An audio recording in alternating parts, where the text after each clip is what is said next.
Nu, tad man ir pēdējais mēģinājums pirms tramvaja. 1. Labdien, draugi! Vēlos padalīties ar divām nepilnībām, ko esam atklājuši auditējot Facebook kontu, Facebook reklāmas kontu. Un pirma nepilnība ir saistīta ar optimizācijām.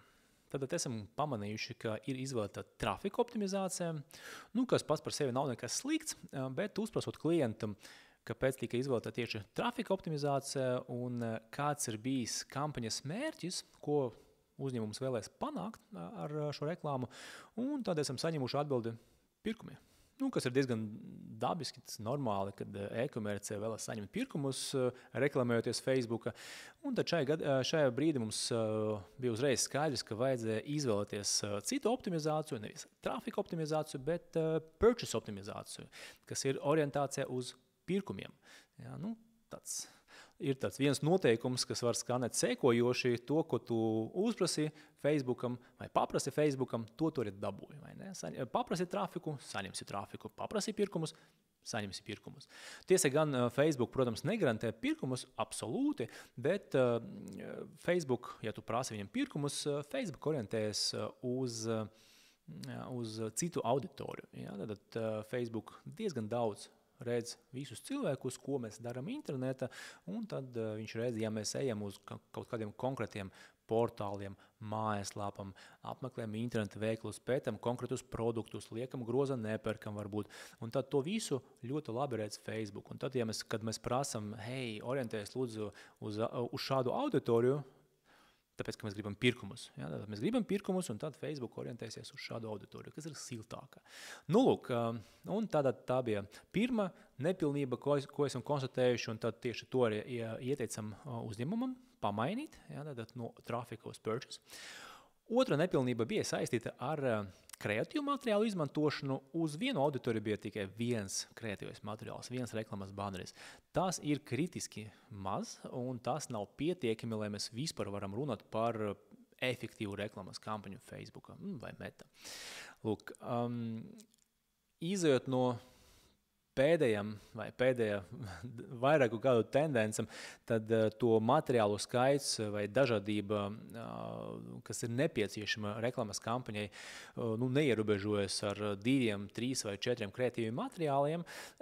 Ražot var diezgan daudz, un jo tev plašāka auditorija, jo vairāk reklamas materiālu ir nepieciešams, lai tie ir dažādi reklamas materiāli.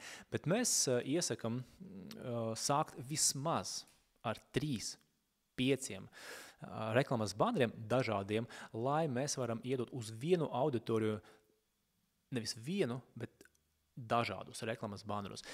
Facebook vai Meta algoritmiem ļoti patīk dažādība, un tad, kad iet kampaņa, Facebook var izvēlēties un testēt reklamas banerus, un pēc tam izvēlēties labāko baneri, un tad pēc iespējas vairāk tieši to baneri rādīt, kuram ir vislabākie efektivitātes radītāji. Ja? Tad ar vienu noteikti nepietiek.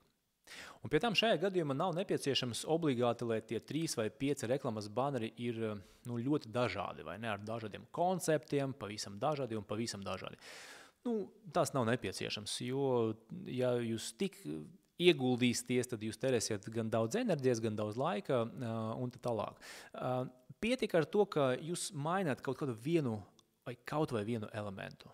Krāsa, bilde,